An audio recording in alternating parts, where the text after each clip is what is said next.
Just getting more genius this year, reading a little bit to y'all. This is The Laws of Success. A good encyclopedia contains most of the known facts of the world, but they are as useless as sand dunes until organized and expressed in terms of action. And men are subject also to this same law of attraction. Go into any cheap boarding house district in any city, and there you will find people of the same general trend of mind associated together.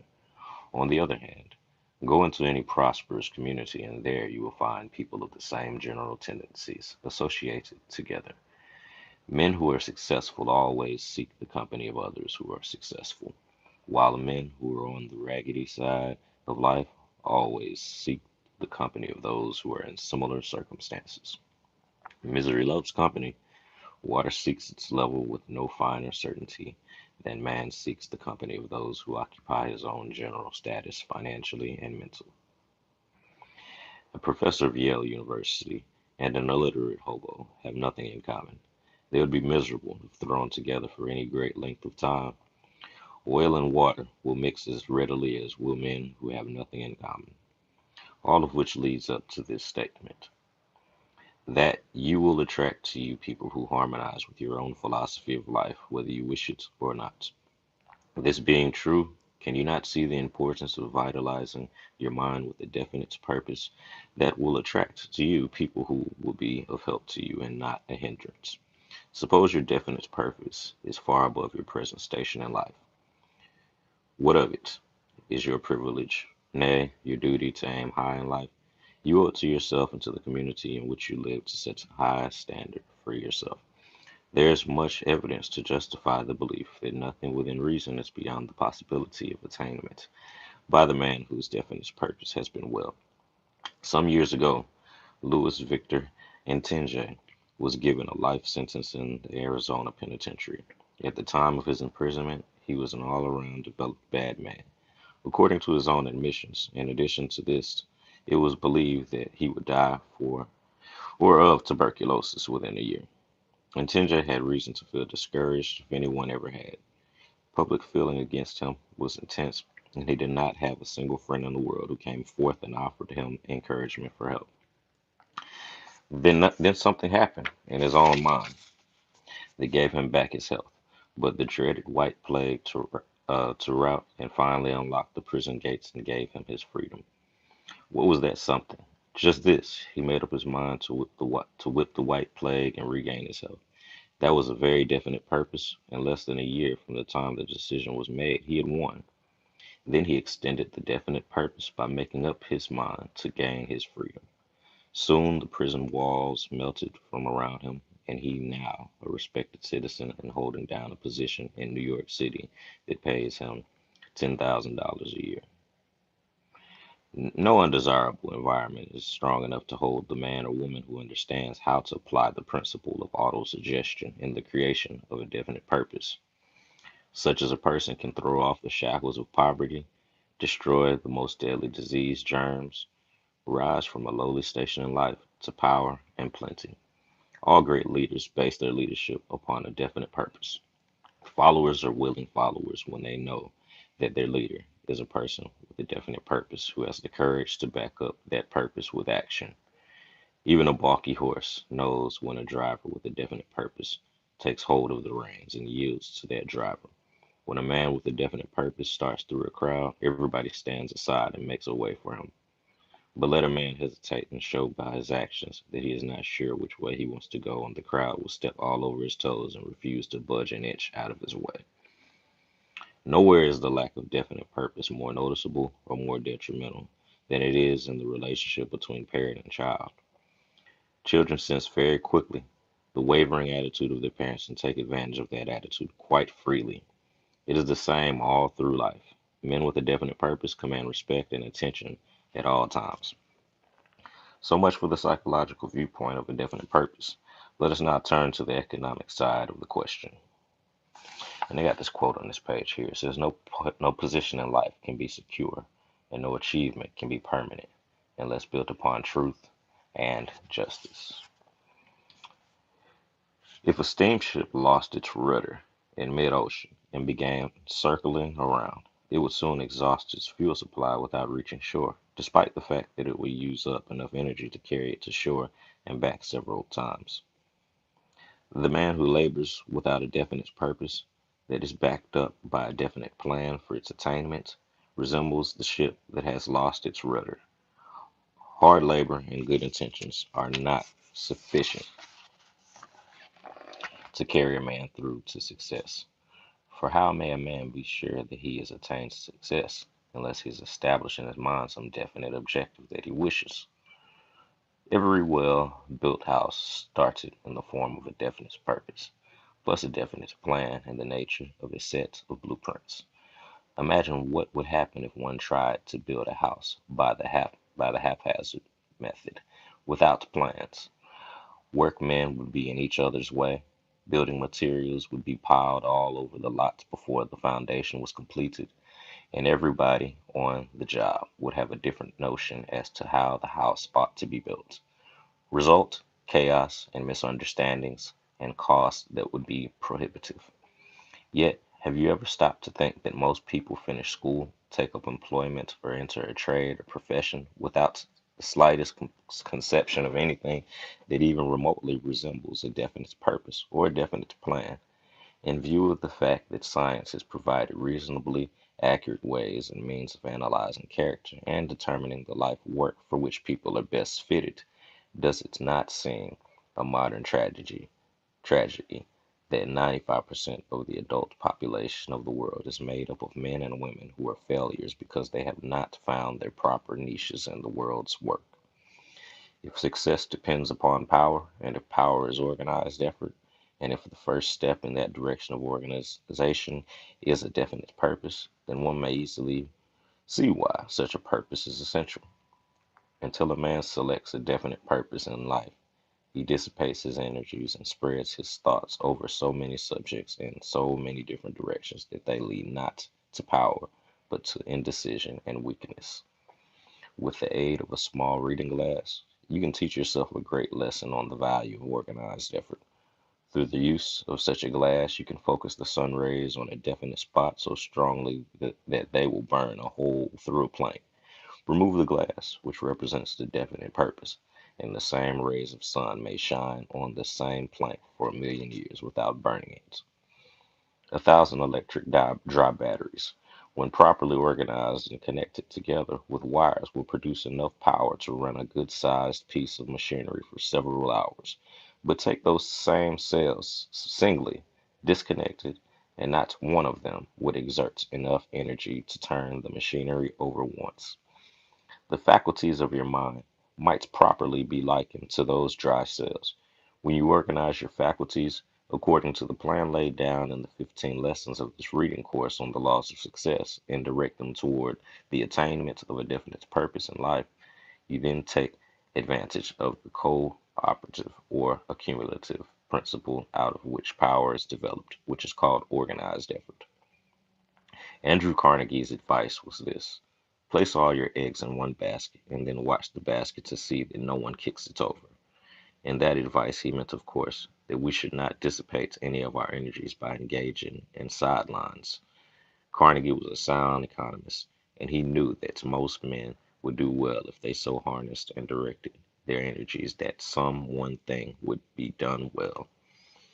When the plan back of his reading course was first born, I remember taking the first manuscript to a professor of University of Texas, and in a spirit of enthusiasm, I suggested to him that I had discovered a principle that would be of aid to me in every public speech I delivered thereafter, because I would be better prepared to organize and marshal my thoughts. He looked at the outline of the 15 points for a few minutes, then turned to me and said, "Yes, your discovery is going to help you make better speeches, but that is not all it will do. It will help you become a more effective writer, for I have noticed in your previous writings a tendency to scatter your thoughts. For instance, if you started to describe a beautiful mountain yonder in the distance, you'd be apt to sidetrack your description by calling attention to a beautiful bed of wild flowers, or a running brook, or a singing bird, the torrent here, there, zigzag fashion before finally arriving at the proper point from which to view the mountain. In the future, you are going to find it much less difficult to describe an object whether you're speaking or writing, because your 15 points represent the very foundation of organization. A man who had no legs once met a man who was blind. To prove conclusively that the lame man was a man of vision, he proposed to the blind man that they form an alliance that would be of great benefit to both. "You let me climb upon your back," said he to the blind man, "then I will use your legs and you may use my eyes. Between the two of us, we will get along more rapidly. Out of allied effort comes great power." This is a point that is worthy of much repetition because it forms one of the most important parts of the foundation of this reading course. The great fortunes of the world have been accumulated through the use of this principle of allied effort. That which one man can accomplish single-handed during an entire lifetime is but meager at best, no matter how well organized that man may be. But that which one man may accomplish through the principle of alliance with another man is practically without limitation. That mastermind to which Carnegie referred during my interview with him was made up of more than a score of minds, and that group were men of practically every temperament and inclination. Each man was there to play a certain part, and he did nothing else. There was perfect understanding, and teamwork began between these teams of men. It was Carnegie's business to help harmony among them. If you are familiar with the game of football, you know, of course, that the winning team is the one that best coordinates the efforts of its players. Teamwork is the thing that wins. It is the same in the great game of life. Do not tell the world what you can do. Show it. In your struggle for success, you should keep constantly in the mind the necessity of knowing what it is that you want, of knowing precisely what is your definite purpose, and the value of the principle of organized effort, and the attainment of that which constitutes your definite purpose. In a vague sort of way, nearly everyone has a definite purpose, namely, the desire for money. But this is not a definite purpose within the meaning of the term as it is used in this lesson. Before your purpose can be considered definite, even though that purpose were the accumulation of money, you would have to reach a decision as to the precise method through which you intend to accumulate that money. It would be insufficient for you to say that you would make money by going into some sort of business. You would have to decide just what line of business. You would also have to decide just where you would locate it. You would also have to decide the business policies under which you would conduct your business. In answering the question, what is your definite purpose in life? That appears in the questionnaire which I have used for the analysis of more than 15,000 people. Many answered about as follows. My definite purpose in life is to be as much of service to the world as possible and earn a good living. The answer is about as definite as a frog's conception of the size of the universe is accurate. The object of this reading course on the law of success is not to inform you as to what your life work should be, for indeed this could be done with accuracy only after you had been completely analyzed. But the course is intended as a means of impressing upon your mind a clear conception of the value of definite purpose of some nature, and of the value of understanding the principle of organized effort as a means of attaining the necessary power with which to materialize your definite purpose. There's there's some one thing that you can do better than anyone else in the world could do it. Search until you find out what this particular line of endeavor is. Then organize all your forces and attack with the belief that you are going to win. In your search for the work for which you are best fitted, it will be well if you bear in mind the fact that you will most likely attain the greatest success by finding out what work you like best. For it is well known fact that a man generally best succeeds in the particular line of endeavor into which he can throw his whole heart and soul. Let us go back for the sake of clarity and emphasis to the psychological principles upon which this lesson is founded, because it will mean a loss that you can ill afford if you fail to grasp the real reason for establishing a definite purpose in your mind. These principles are as follows. Every voluntary movement of the human body is caused, controlled, and directed by thought through the operation of the mind. Number two, the presence of any thought or idea in your consciousness tends to produce an associated feeling and to urge you to transform that feeling into appropriate muscular action that is in perfect harmony with the nature of the thought. For example, if you think of winking your eyelid and there are no counter influences or thoughts in your mind at the time to arrest action, the motor nerve will carry your thought from the seat of government in your brain. An appropriate or corresponding muscular action takes place immediately. Stating this principle from another angle, you choose, for example, a definite purpose as your life work and make up your mind that you will carry out that purpose. From the very moment that you make this choice, this purpose becomes the dominating thought in your consciousness, and you are constantly on the alert for facts and knowledge with which to achieve that purpose. From the time that you plant a definite purpose in your mind begins both consciously and unconsciously to gather and store away the material with which you are to accomplish that purpose. Desire is the factor which determines what your definite purpose in life shall be.